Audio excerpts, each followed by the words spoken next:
this. There we go. Cool. So let's do this. Here we go. You guys can see my desktop over here. Mm-hmm. Yep. All right, cool. So, but I can't see the chat now for some reason, but that's okay. So I guess just somebody let me know. I'll monitor the questions. Okay, cool. So what's up, everybody?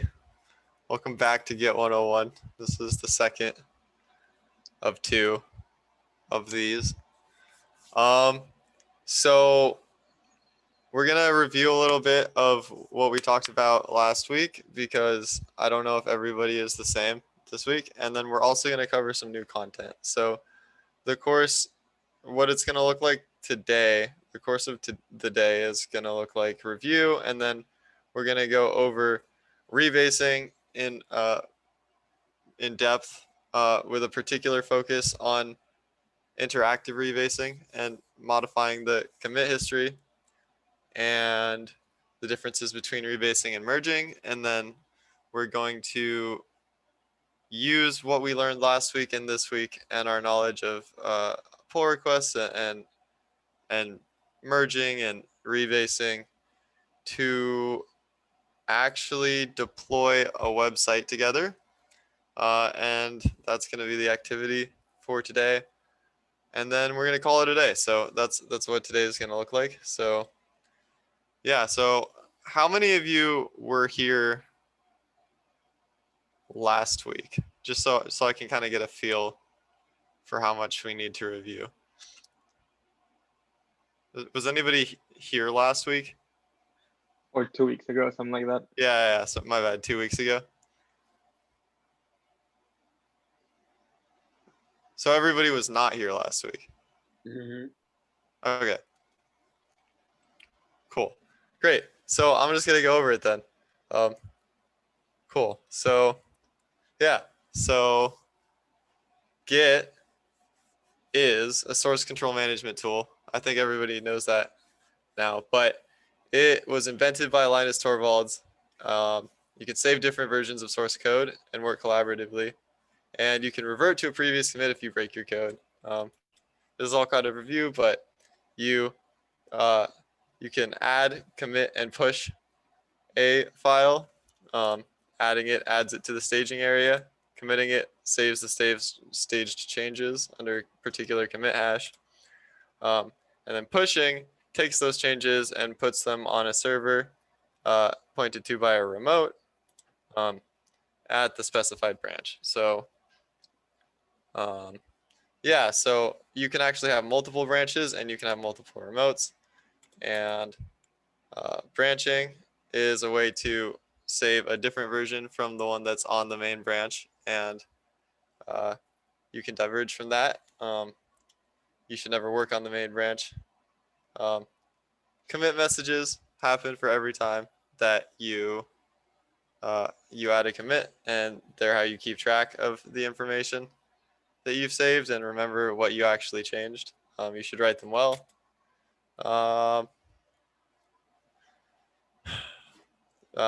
Pull requests are a way to take changes that you've made and request that they be reviewed and added to the main branch of a repository through GitHub.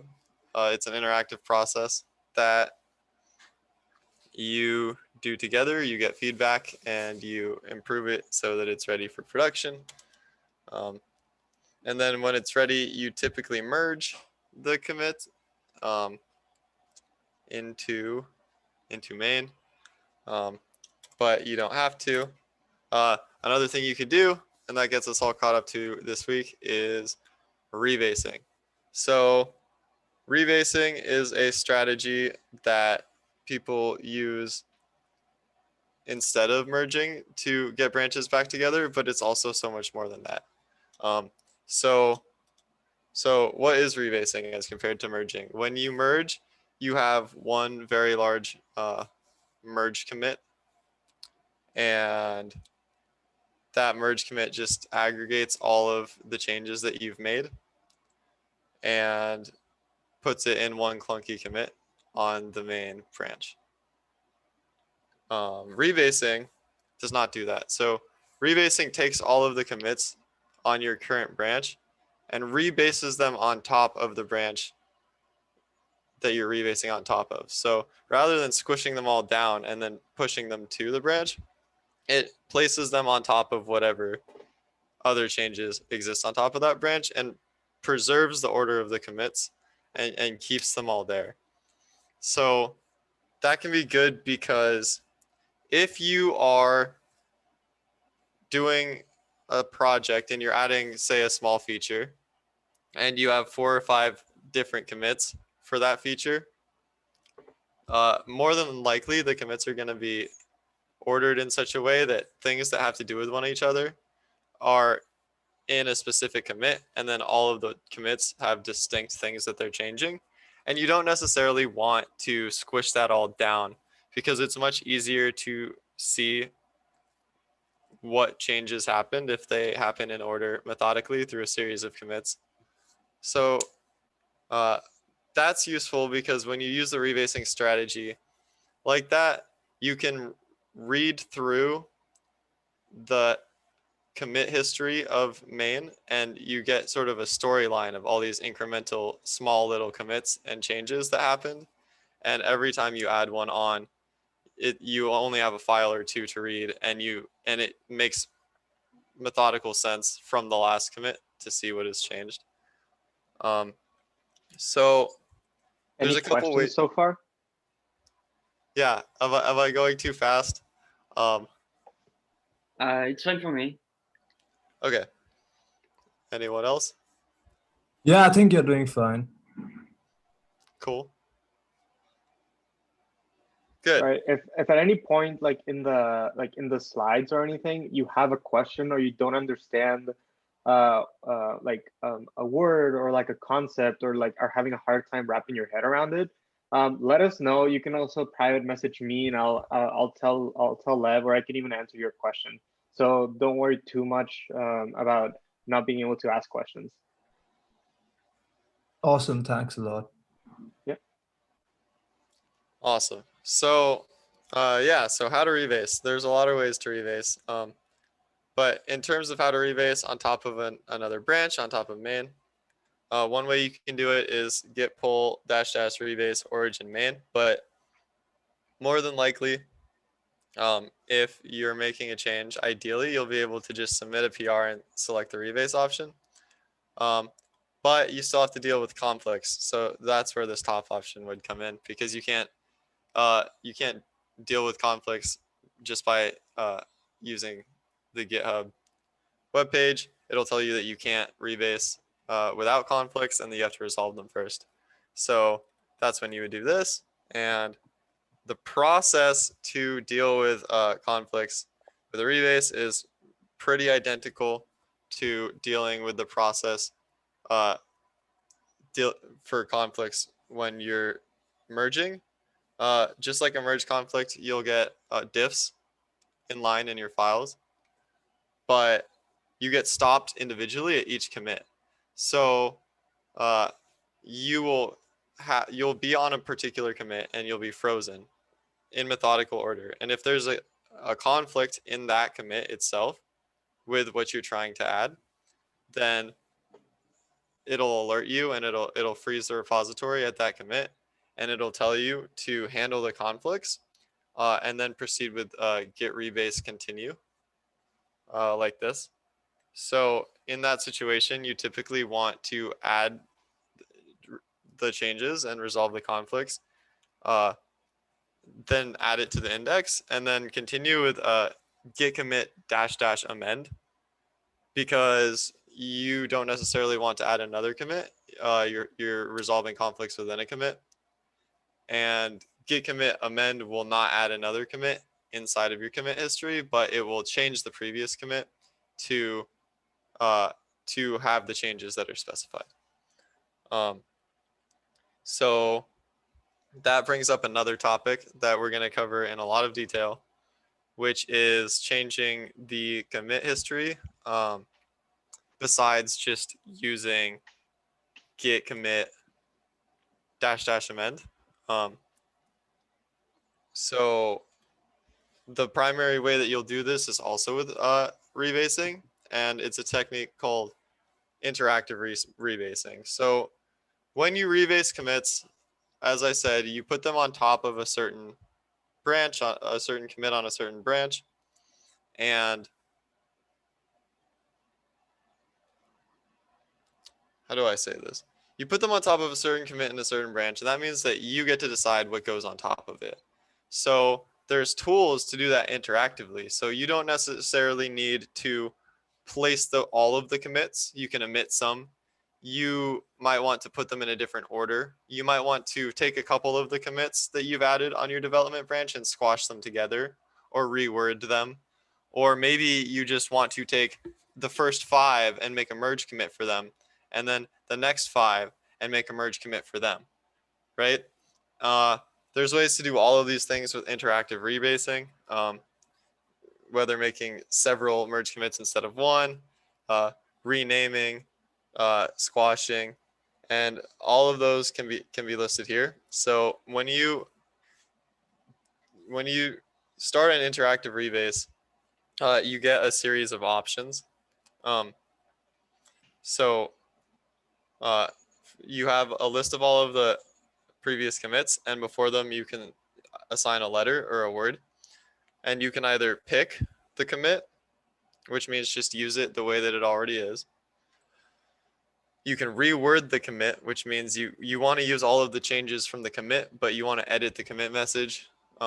You want to change it maybe from like, OMG, I'm finally done with this terrible project, to add finishing touches or something.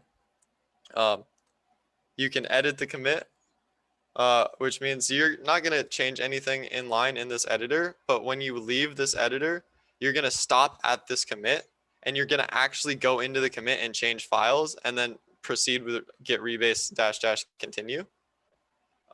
So here you're going to use the commit.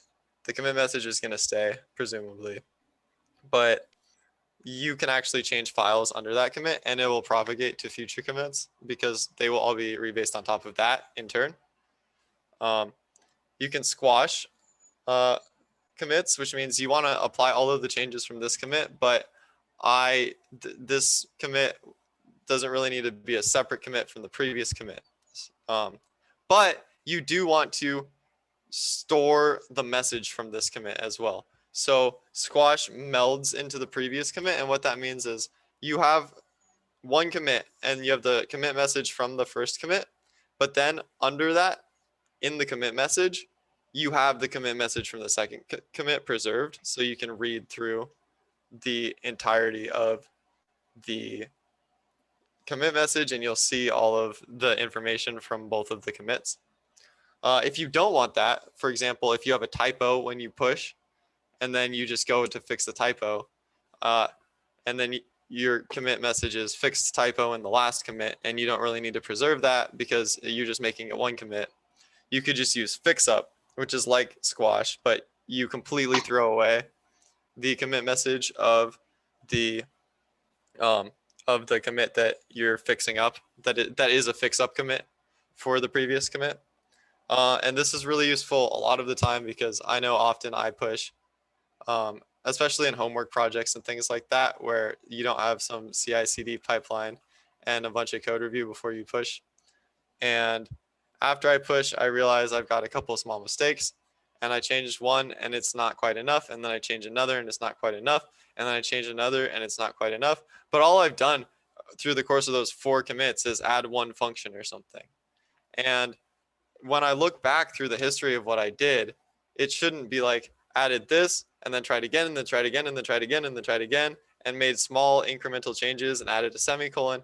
It should really just be like I added this one function, and those next 4 or 5 commits where I added a semicolon and then I realized the line above it needed a curly brace instead of a square brace, like all of those can be fixed up, and that's pretty significant. Exec, in my opinion, is pretty hard to use, but what it does is it runs a command using the shell at that commit. I don't recommend to use that because you have to be really sure that your command's going to work. Whereas if you edit the commit and then run a shell script and then continue or something like that, you can see if it returns an error and try again. And this would only really be useful if you needed to do this for a bunch of commits and you tested it in one commit and it worked. So you just executed it for all of the commits at the same time. You could do that, and it would run a command at each of the commits in the shell. Break will stop at a specific commit, sort of like edit,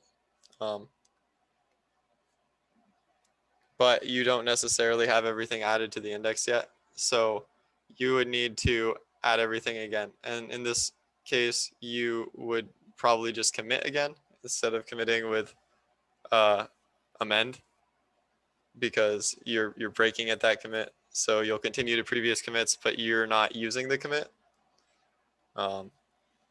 Drop will just remove a commit entirely. This is another really, really useful one, because if you have made a mistake in your repository, and then you've made several mistakes and you want to go back to a previous commit locally, you could just drop the last couple of commits, and you'll be right back where you started. And maybe if you save what you had that you think you want to revert from on another branch, you can get that back really easily too. So you can drop changes that you don't want.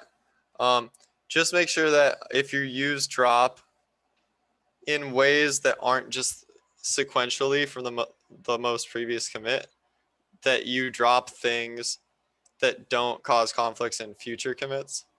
So let's say 5 commits ago, I added functionality that I want to remove, but then after that, I added things that I want to keep. I could drop a commit 5 commits ago that added a change I don't like, but if I made other changes that I'm now relying on the rest of my commits, then I'm going to have conflicts as I continue through the rebase, and I'm going to have to resolve all of them with git rebase continue. And then maybe I'd have to split that last commit from 5 ago and only take the part of it I don't like, make it its previous commit, make it its own commit, add the rest of that commit to another commit by splitting the commit, and then continue interactive rebase again and drop the commit that just has the stuff I don't like. But that's where it starts to get complicated. So in general, the most simple and convenient use for drop is to undo changes that you just made. But there are other uses. Label is just assigning a label to a commit.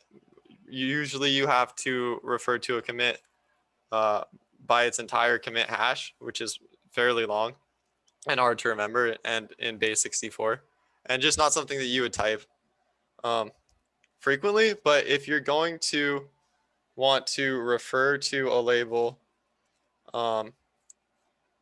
multiple times throughout the process of rebasing, then it would be nice to have just a word for it,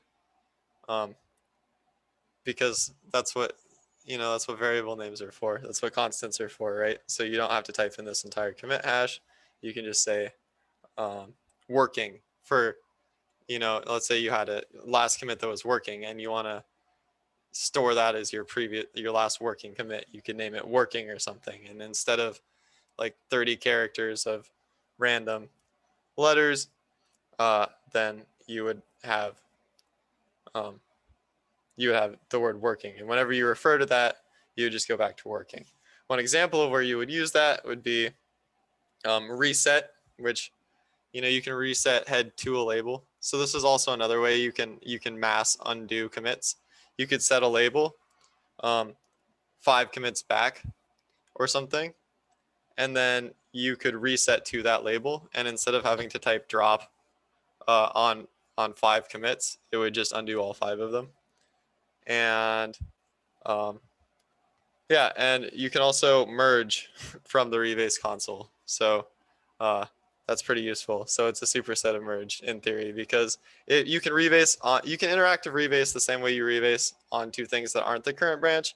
And when you do that, you can just choose to create a merge commit for all of the changes that you will be making rather than having all of the commits in line. So that's really convenient too. So so we're going to jump into that console a little bit now. Any questions so far on all the options you have when rebasing? Oh, I see more people have come too. Hi. Does anybody have questions about rebasing right now? Or does any of this just not make sense? We have a lot of time today.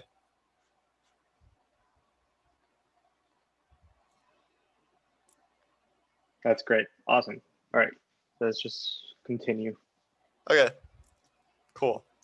So I'm gonna get through this part really quickly, and then we're gonna go into an interactive demo together. So if we look, actually, Lev, can you actually go and get rid of the Chrome window and just display the VS Code window? yes. And then after once we move forward, then we can go back to Chrome and show that. Yeah. All right. Yeah. It's a little small, huh? It is. Yeah. There you go. Right. So we've got this Git repository, and we're going to use it later for a demo that we're going to do together. But for now, it's got a lot of commits. I started it off of a sample repository from Heroku, which is a whole nother story. But because of that, it's got about 100 or so commits from different people. The last 5 or so are from me. And if I want to rebase the last 5 commits, for example, in order to change my history, I shouldn't because I'm on main, and that's going to create a lot of problems. But I'm going to, and I'm not going to push it because I want to show you the console. So I would type git rebase -I for interactive, head, which is the current commit, and then the squiggly, which means this is how many commits I want to go back, and then 5. So I'm going to rebase head onto 5 commits back, and I'm going to get 5 commits. And I'm going to get this editor to come up. For me, it comes up in VS Code because I use VS Code all the time. But by default, it shows up in Vim, which is more useful if you are frequently using the command line. I used to. I'm tired, and now I only develop in JavaScript. I'm not a real computer scientist. But so now I have my last 5 commits, and one thing that you're going to notice is that this is the most recent commit. I don't know if you will notice that, but this is the most recent commit. So unlike Git Log, where I have like Git Log and I have the commits top down, I have the commits, the most new commit is at the bottom. So let's say I added Vahav as a contributor on this repository, but the tutorial was that everybody adds their own name. And so I removed him because I wanted everybody to be able to add their own name, and I don't know if he wanted to add his name. So I don't need either of these 2 commits necessarily because I added and then removed a file. So quick side note, before we do that, I want to actually show people that the way to sort of get this window, like the rebase window, and get these exact 5 commits, is not the only way you can do it. If you actually open the Git log, right, just how Lev did, and you scroll down, right, and you find the commit that you want to rebase from. Say, for example, Lev knew beforehand that those 5 commits, he was actually he committed those, and he's the one that's going to be changing those or rebasing them.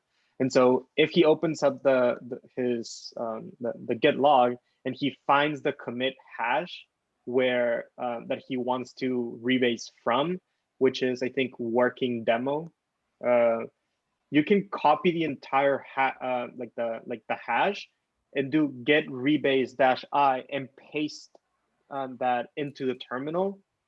So then if, say, for example, if right now Lev were to stop doing like the rebase he's doing right now, so aborting it, and he were to do it with the commit hash that he just copied from the Git log, we'll see the exact same console output.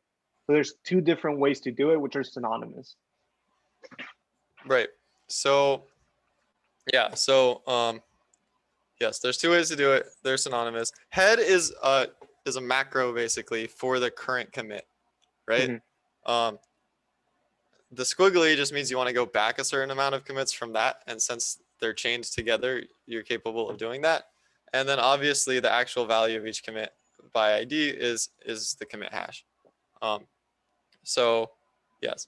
So I'm gonna go through a little bit of the demo here, and hopefully I don't have to reclone this. So the first thing I'm gonna do, because I don't actually want to rebase right now, is I'm gonna put a break here, because then or not, yeah, break. Okay. B. I don't know why it's not highlighting that. Okay. Maybe I'll just put an edit here and I'll stop. And then I'm gonna want to say, okay. Or actually, here, let me do this. I'm going to take this, cancel it. Don't save. I want to copy this directory. So I have a version of that that does not have a diverging history.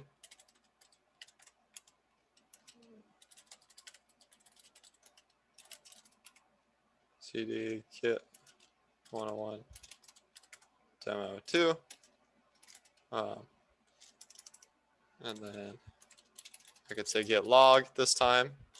And notice this time I'm just going to use the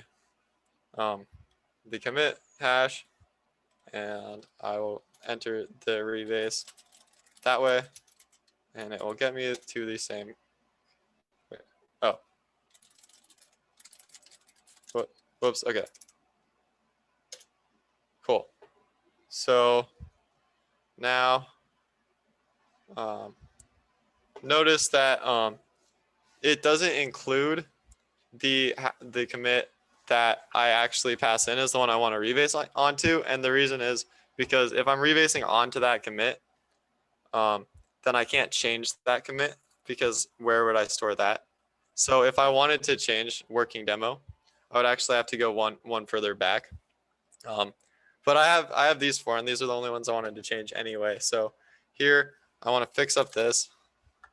I want to fix up this, because I added and then removed somebody who's not actually here as having participated. And then remove extra space. I had a typo. And so I also want to fix up that. But let's say I wanted to edit one of these, right? So let's say this one, just for the sake of showing the edit console. So I'm going to edit the place where I add the contributors title to this, and then I'm going to fix up all of the commits after it. And when I get out of here, I'm actually at that commit that I wanted to edit. And so the commit that I want to edit, I added a title to a web page that I'm displaying. And it says contributors here.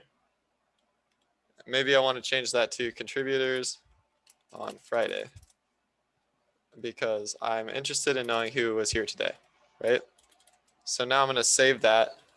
And if I look at my Git status again, what? Oh, I see. Because I'm in the wrong directory now.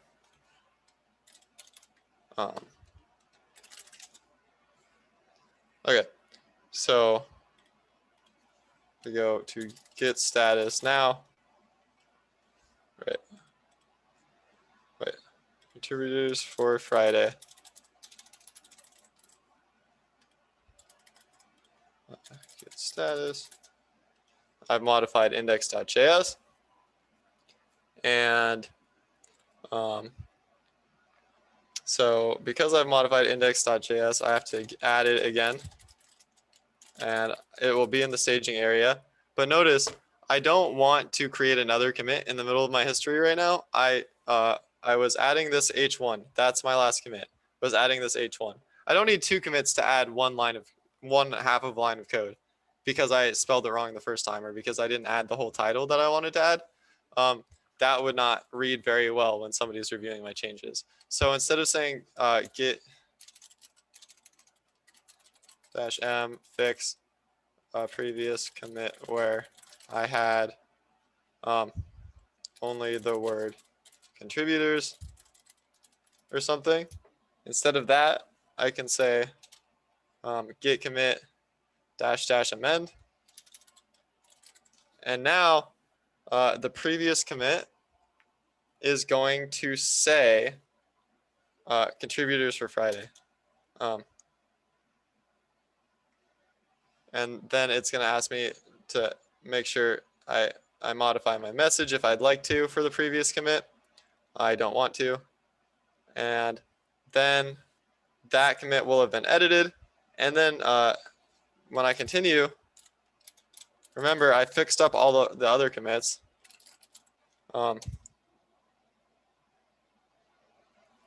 Oh, then I have to resolve that in the other ones. And I resolved this. And I might have to do it 3 times, but we'll see. I'm going to add. Wait, left. We might have to remove line 22. Oh, whoops. Sorry. Typo. Thank you. So we're going to get add index.js, get rebase continue. Okay, and now we've successfully updated. So if we look at our Git log, first our Git status, we'll see that what we have right here is what we have on our current branch. And notice I've diverged from the actual repository that we're using for the demo. So that's why I made a copy, because I don't want to deal with it right now. If you do need to interact, rebase something that has already been pushed to something like Heroku or another branch, and you want to make sure that your updates forcefully get to that, it's not like you can't do that. What you have to do then is say git push -f, and then like your remote name, and then your branch name. And this will force the updates to go, even though there's a conflict in the history. It'll tell the remote branch, hey, forget everything you know. I know that this isn't stemming off of your history. Drop your history as far as it makes sense and take my history.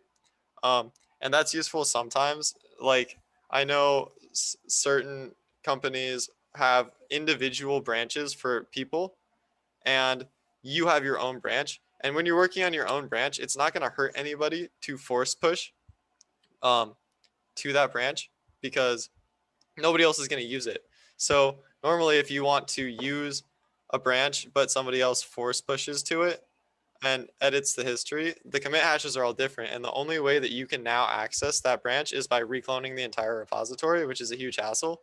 But you will sometimes use this if you have your own branch for something and you need to modify its commit history to be more appropriate to get a pull request or something. You would still modify the history on purpose, cause a conflict with the history from the main repository and then you would force push. But we're not going to do that right now. So yeah, and when we look at the Git log now, we see that add contributors h1 is here, and the next 4 commits after that were squashed into it because I added a space in this line, which was a typo. That was one of the changes, and I don't need a commit for that. Then I added a file, and I would have needed a commit for that, but then I deleted that file. So adding and then immediately deleting the same file doesn't need 2 commits. It needs 0 commits, right? So now we have this last commit, add contributors h1, and it just has me adding the contributors tag here to this line. And yeah, so that Yes, is the recording will be posted later. right. Okay, so I'm gonna stop sharing for a minute. So that is interactive rebase. Yes. Does that make sense to anybody before we go on to the activity for today? Does anybody have questions about that? Makes sense. Good. Cool. All right, good, because we're going to move on to the activity for today, which happens to be in the repository that I was just showing you. So I'm pulling up right now let me find it, the game plan for today. So so this is our game plan, and it's basically this. So We can't can see you? your screen, by the way. Oh, you can't. Okay, wait. There we go. All right. It's basically this. So so we're going to have a directory. We have this web server directory. We're gonna have all of you fork it from this directory here, which is the adding names directory. And this is our development repository, right? Everybody's gonna fork it, ideally, and add your, well, okay, hold on. Let me start here. So let me show you. We have this website. Git101demo.herokuapp.com. And Git101demo.herokuapp.com has a list of contributors, Jose and Levin, right now. And if you look at the source code. Yeah, and essentially what we want to do is then everyone that's here today, it's add your names to this repository that only Lev and I have access to. And the way that we're going to do that is by having you all fork a remote repository that then we're going to add to the web server repository, pull in those changes by rebasing and adding that history onto that web server.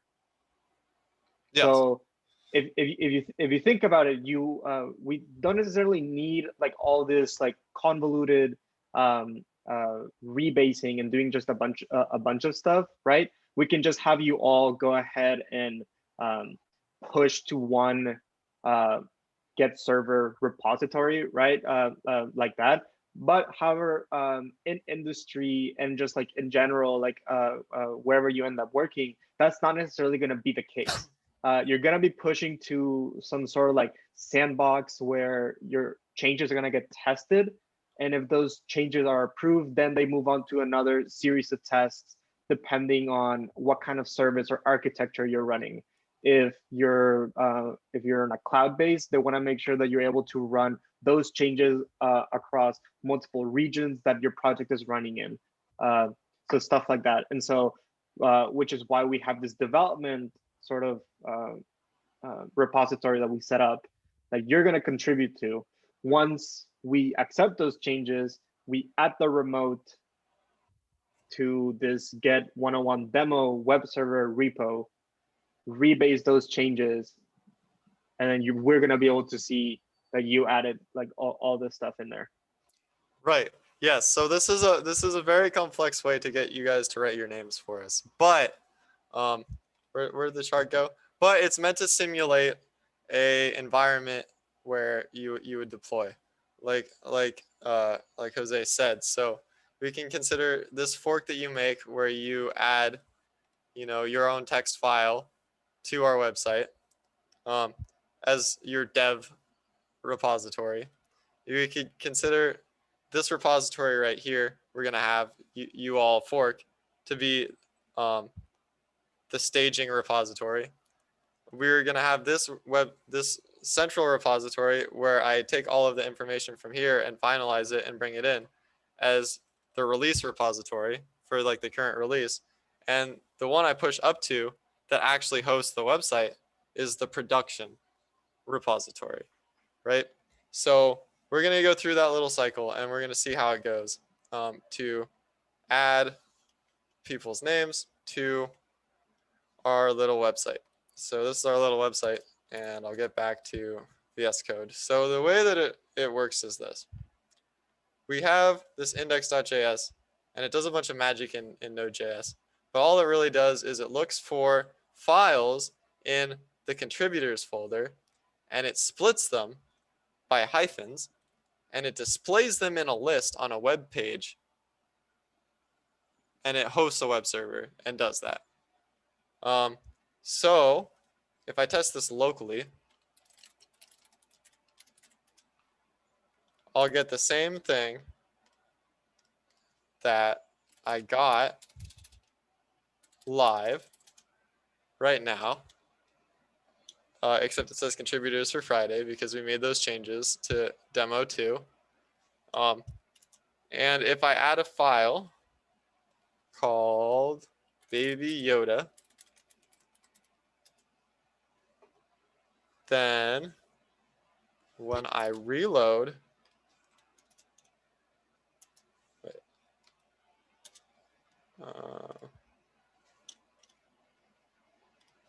one sec. Then when I reload the page,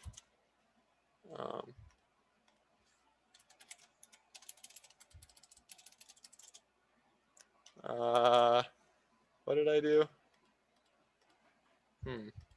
Well, when I reload the page, theoretically, oh, yeah, okay. Sorry.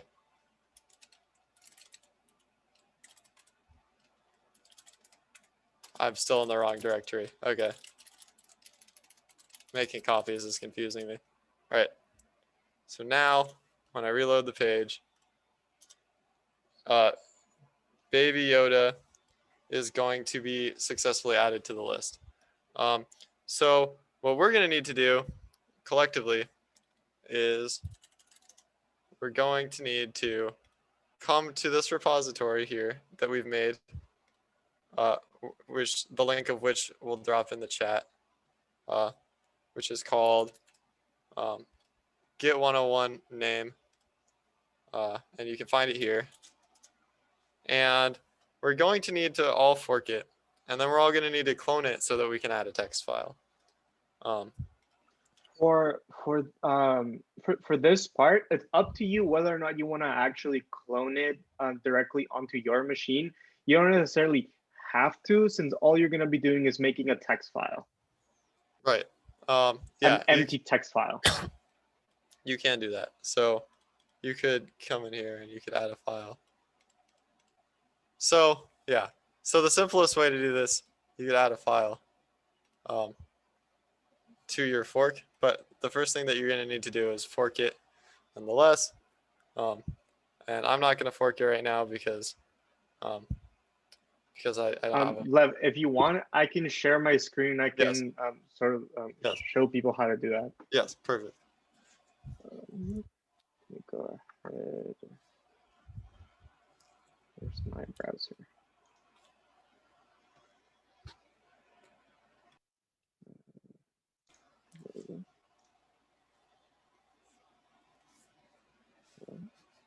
No, wait. Give me one sec. Okay, there we go. Just clicking around screen. Okay, so this is GitHub. Let me go ahead and try to move this stuff over. Let me pull up that chat. That way I can get that link left sent. There we go. That looks great. Cool. And so basically, just can you like do like the thumbs up feature whether you're at this stage on the. Okay. Good. Missing one person. And so basically what you want to then go ahead and do is you do not want to modify Levin Weinstein Git 101 _ name. You don't want to modify this one. What you want to go ahead and do is go over to this fork section. And let me see if I'm able to draw on my screen. Aha, I can. So right here in the top right, you're gonna see that there's like a little fork button, and that's the button that you want to go ahead and press. So if you go over fork, and it's gonna give you, if you're part of multiple organizations, you're gonna get like a bunch of options to what to do. But if you don't, it's just gonna default to your GitHub account. So I'm gonna go ahead and pick my account, and then it's gonna take you to this screen where it's like a nice little graphic of like forking, a nice visual pun. And so now what you're gonna be able to see is it automatically takes you to a different web page or inside of Git. But now if you look at the top left, right, it has this little weird symbol right here that looks kind of like a Y. That's the forking symbol. And then it's gonna have your username, and it's gonna have this the slash, and then the Git 101 name, which is the repo that Lev made for us. And then under that, it's gonna say forked from Levin Weinstein / Git 101 _ name, right? And so then what you wanna go ahead and do, wait, no, stop. Okay, there we go. Sorry. What you want to go ahead and do, you have two options. The first option is go to the code button and then clone it using SSH. You can, if you want to go ahead and bring that repo onto your screen. And I think there's a question. Thanks, Johan. Have a good day. Yes. So we're just gonna walk through this real quick and say, okay, I'm not gonna go ahead and clone it onto my repository, but I actually wanna go ahead into the contributor section. I see that my text file is there, but I wanna go ahead and add another one. So I go to the add file section, create a new file, and I'm gonna name it,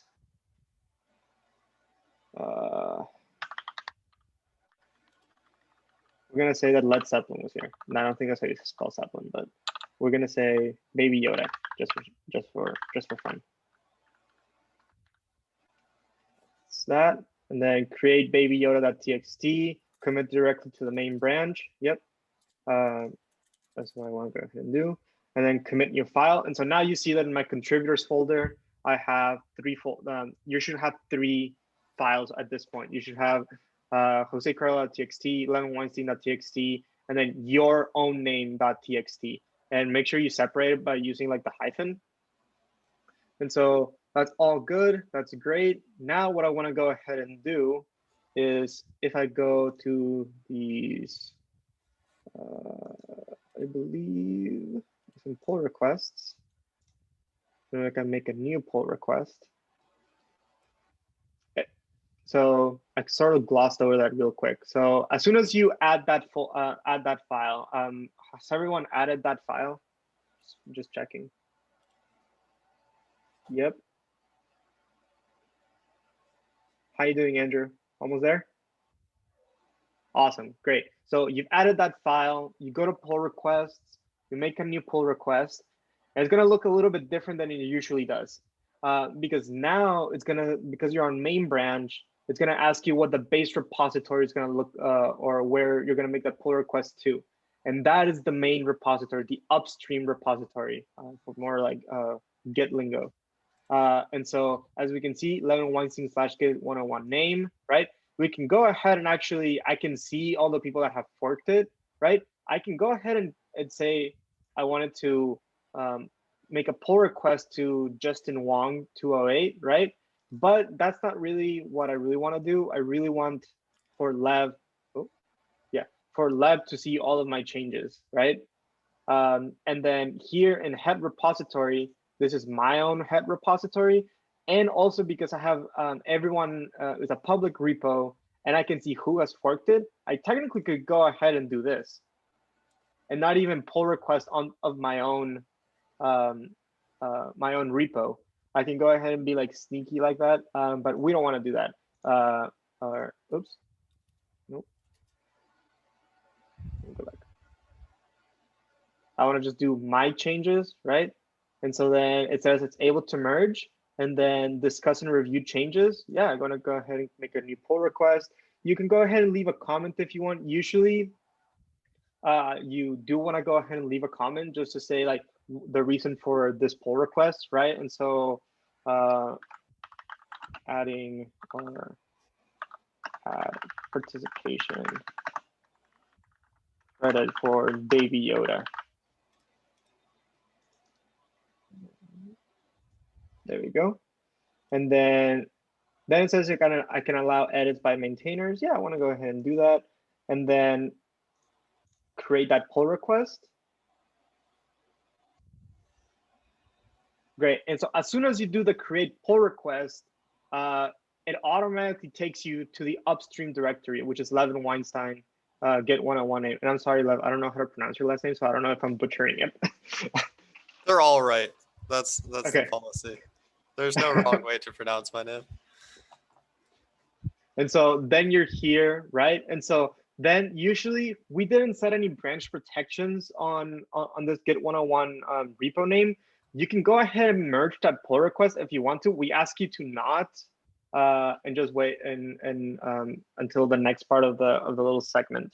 So let us know when you get to that pull request part. So I see create Andrew, great, awesome. And we're just waiting on one more.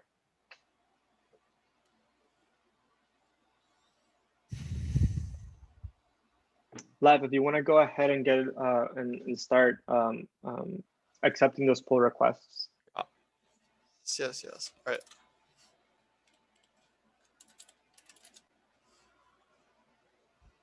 And awesome, we have that third.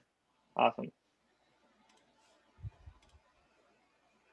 And so I will stop sharing my screen and Lev will start sharing his. Yep, sure will. Thanks, Jose. All right, so now we're back here and we're on the Git 101 name repository, and I need to accept these pull requests. So I'm gonna go to one. I'm gonna rebase and merge it. Notice when I say rebase and merge, rather than all the commits getting squashed into a merge commit, the one commit from this branch will be rebased and added to the base branch. So I'll just preserve my commit and I will merge it together. Then I'll go to the next one and I'll add Andrew. Cool. And so what we can see now, right, from this rebasing business we got going on is that, say, for example, I'm making a pull request that has had significant changes. It has, say, for example, I've added a couple of widgets. I've added some color changes, right? And I've added all these things, right? And you can see that commit history inside of that pull request. If you want to. But if I go ahead and just do a merge, it's gonna grab all of those commits, aggregate them, and put them into like the hash function and say, we're putting all of these, say 50 commits, and we're gonna make it just one commit and just says merge from this branch. And so that can be a little bit hard to sort of like deal with, right? Because say later on you want to branch from a specific commit that you made in that pull request, right? So that can get a little bit hairy to just mess around with. So that's why that rebase and merge option is very, very helpful because we keep that history. Yeah, and so now what we're gonna do too is we have all three of these added to the Git 101 name repository. To deploy it, we're gonna want to pull in the changes from this remote, the name repository, to our demo repository. And then we're gonna want to push them to our Heroku repository, and then it will be deployed. The problem is this.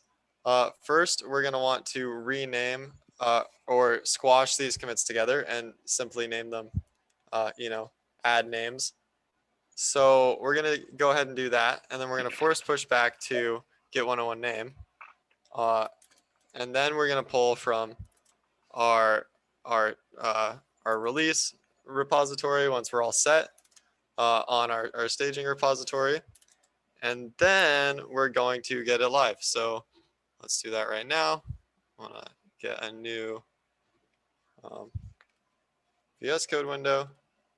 We're going to clone our Git 101 name repository and pull that up here. And we're going to, I know that I want the last 3 commits, but I actually want to rebase them all onto the 4th farthest back commit, I believe, because Baby Yoda, Andrew, and Justin are all there, but I want to edit all 3 of these, and I want to rebase them on top of this last commit back here. So I'm going to say, is squashing just combining the commits together? yeah, absolutely. So squashing and fixing up are both combining commits together. We can see the difference right here. So squashing melds the commits together, meaning that both of the commit messages are added to the commit message, one after another, line by line. Fixing up removes the commit message of the fixed up commit. So if you have, let's say, these 3, and I pick justinwong.txt, and then I fix up, create andrewdow.txt, and then I fix up babyyoda.txt, then I actually wouldn't include these commit messages at all. But what I want to do is I want all 3 of these names, and I also want them as comments under a commit that says add names. So what I think that we should do is this. One, we should use squash for these 2, because we want to make sure that their commit messages are added to the content of the large commit message that we're making. Then I'm going to want to edit this commit. And the reason that I want to edit this commit is because well, no, then I could just rename this commit, I think. What I'm going to do is this. Reword this commit to say add names. Then I'm going to edit this commit, or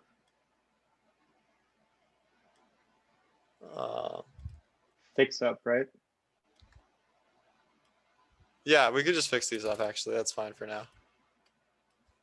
And then we don't need to log that. So, okay, let's do that. And then we're going to save this. And then we're going to say, okay, add names to project.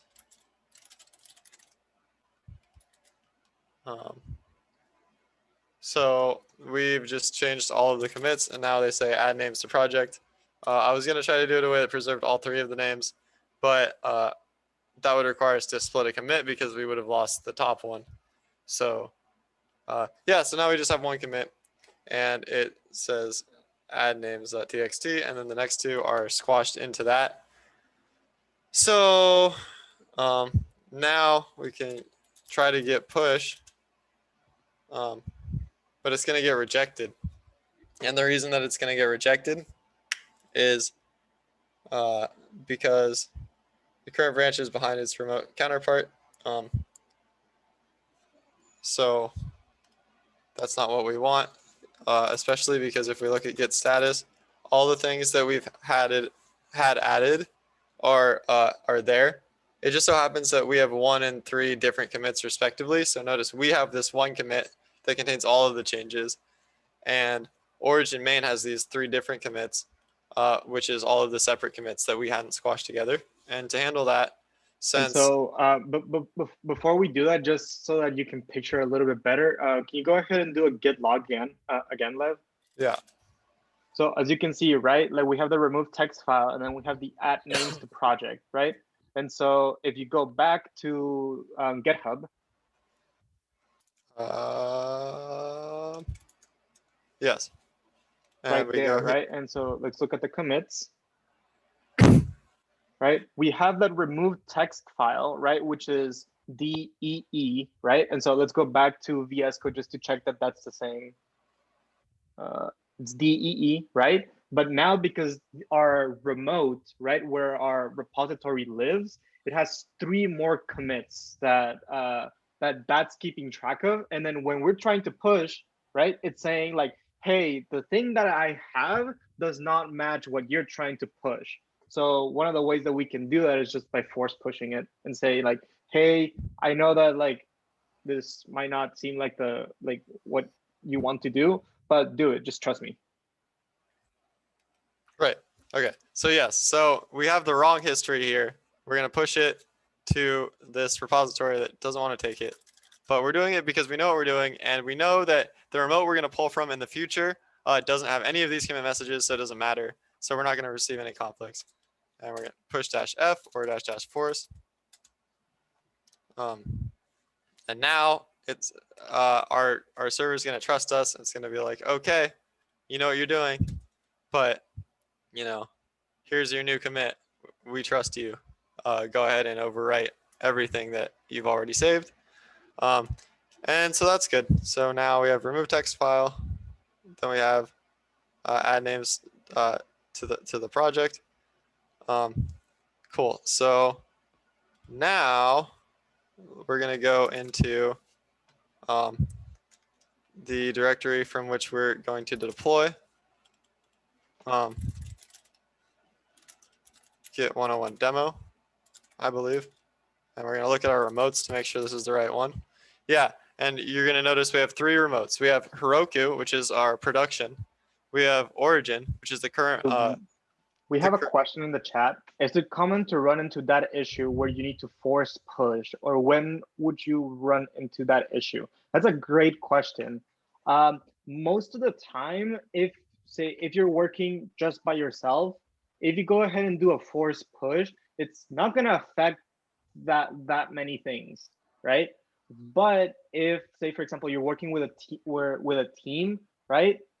Depending on how they deal with like rebasing and how they deal with all these things, you might not have to do a force push or stuff like that.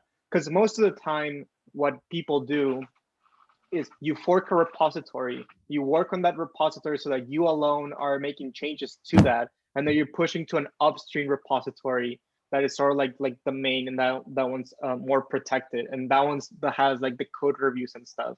So you're not going to be running that much into like that issue per se. It really depends on like on sort of like the rules that like your team is going by when they're using Git. If you're doing something like we're doing like right now, where you know exactly what's happening with those changes and you know exactly how you want to alter the history, you would have to do it. Does that make sense? Awesome. Messages in the chat.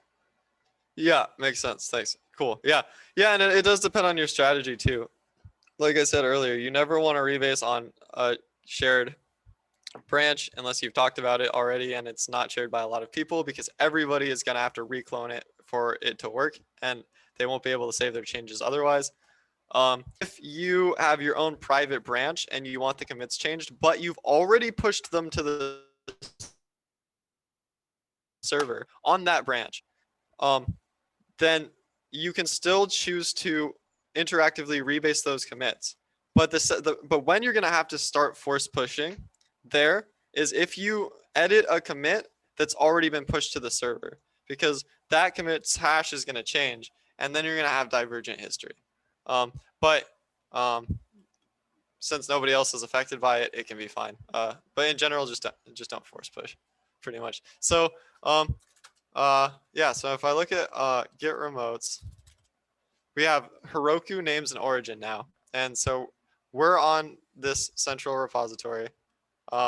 This is our sort of release repository.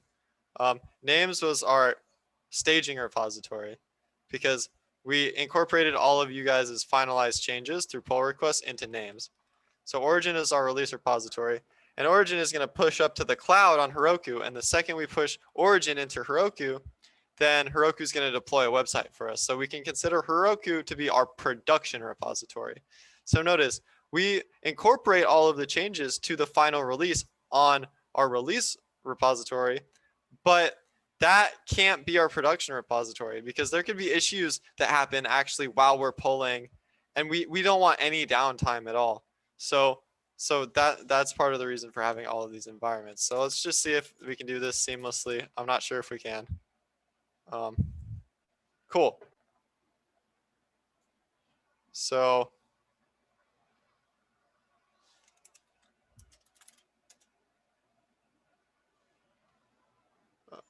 oh, I got a stash. So I actually added a Baby Yoda.txt in this repository too, because I really like Baby Yoda. So notice it says I don't want to overwrite this file that you actually added and haven't committed yet. So I'm gonna stash that, hide it away, and now when I get pull names made, I should be able. Wait, what? Oh no, okay. Wait. Let me make sure. Okay.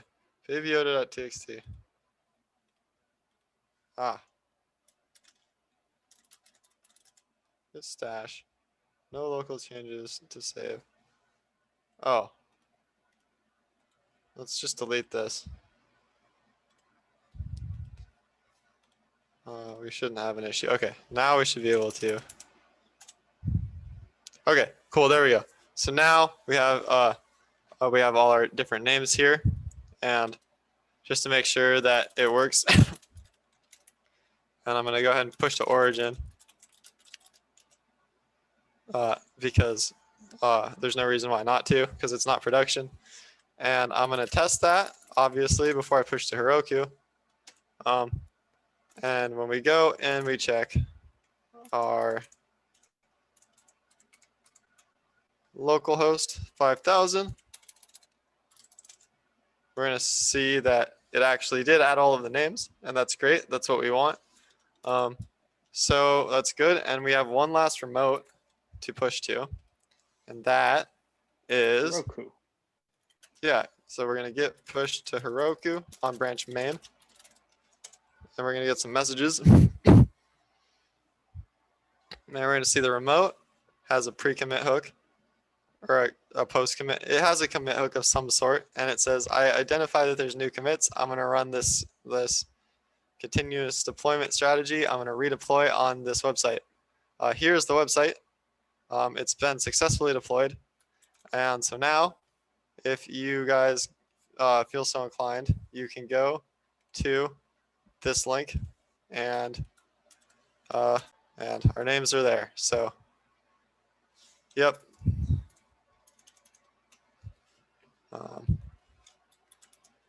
That's it. That's the demo. So, cool. Any questions about that? I do have one. Yeah. Where are some scenarios where merging will be better than rebasing? Because the way you guys explain it, it makes it sound like rebasing is the way to go most of the time. Merging, I think, is very common. People use it all the time. Notice that in our demo, actually, we took all of the commits and we flattened them down into one commit because we only wanted that anyways. Merging does that automatically for you. So if you do want one commit for a change, merge can be very useful. And a lot of the time that's the case. And it also just depends what people's strategies are.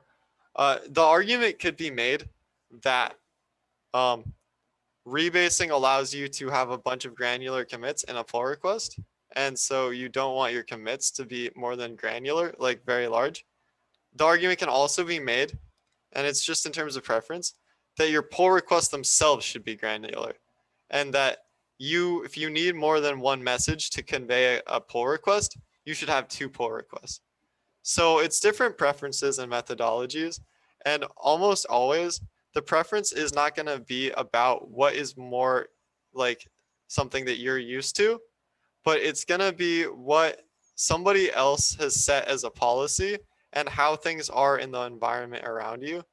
And it's important to be able to adapt to any of those environments, because you not feeling comfortable with rebasing compared to merging, or you not feeling comfortable with merging as compared to rebasing, is not a valid reason for like a project not to choose one strategy over another, especially if it's been going on for years before you get there. So it's mostly just like different teams have different preferences, and a lot of the time merging is simpler, and a lot of the time merging is all you need. So yeah, it's up to you.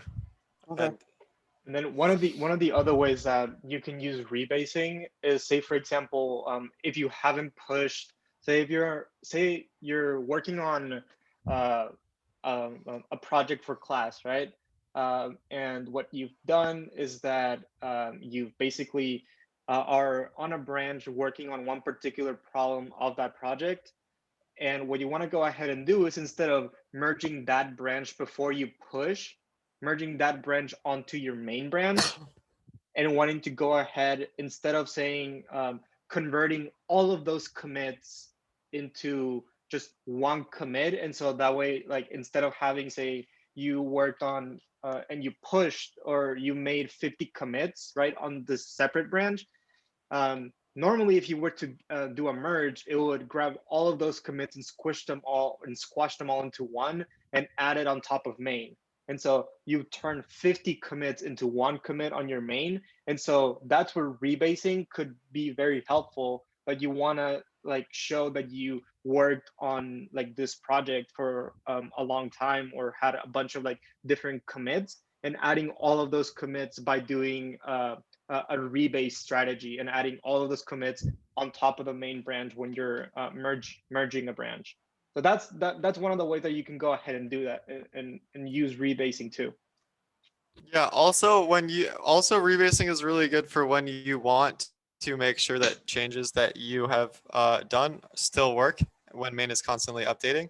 So git rebase pull, like you can rebase your commits on top of whatever main currently is inside of your own branch, right? And if you're inside of your own branch, you don't want to create a merge commit. You still want to have access to your commits, especially if you're about to undergo like code review or something.